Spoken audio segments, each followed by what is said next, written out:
So Sean Hannity apparently was texting with Mark Meadows in the days up to leading up to the January 6th riot on the Capitol.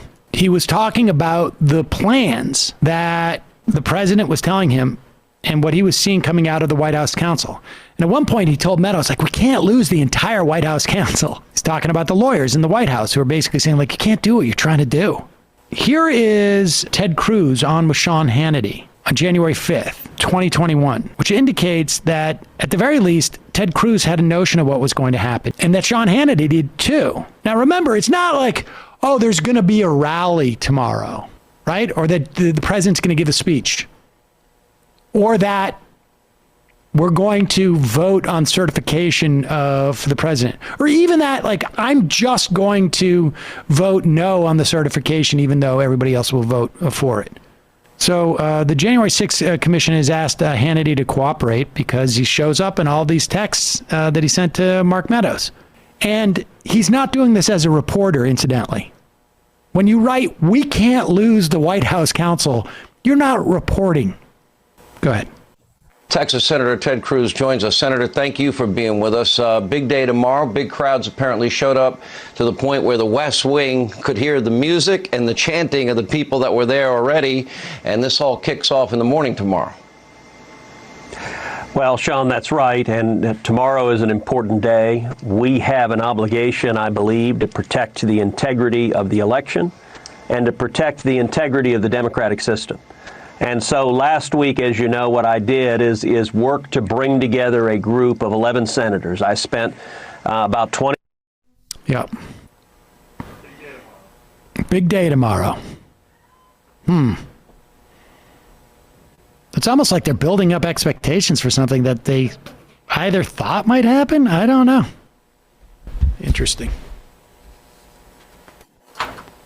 I had it in Slack. Hawley was doing the same stuff, of course. I mean, that's the bizarre thing about this is, like, even in December, there was like Jan 6 is the day. I'm pretty sure Trump tweeted it out. Everyone knew that they were going to try something, got to do something, and they did something.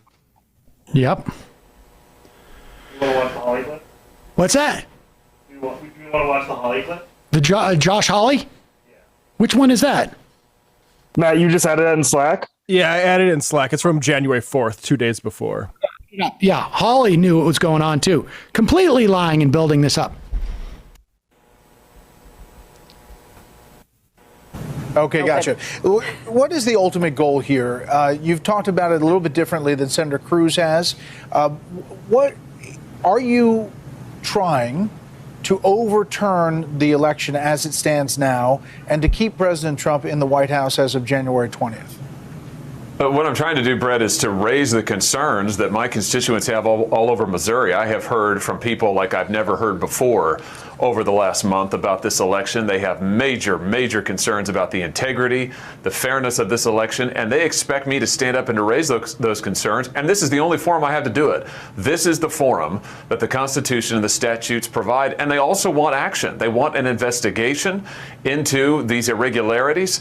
They want new election laws to make sure that our elections are secure going forward. This is my chance to stand up and speak for them, and somebody has got to take their concerns seriously and speak up, and that's what I'm going to do.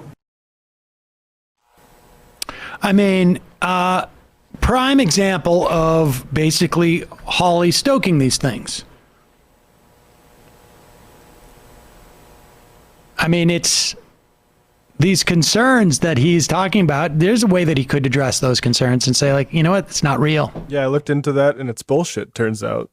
Turns out not real. Oof. And then he could have raised his fist like he did on January 6th and be like, not real, guys. That would have been a good way a better way, let's just say.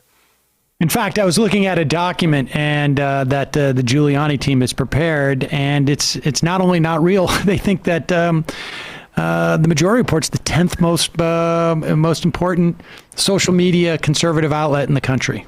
And this is what Dan Crenshaw is doing. So you don't have to be like some lib. Dan Crenshaw is, I mean, to a certain extent, I'm not sure how complicit he was before this, but since he's been, yeah, that was bullshit. That's what you got to say, Josh.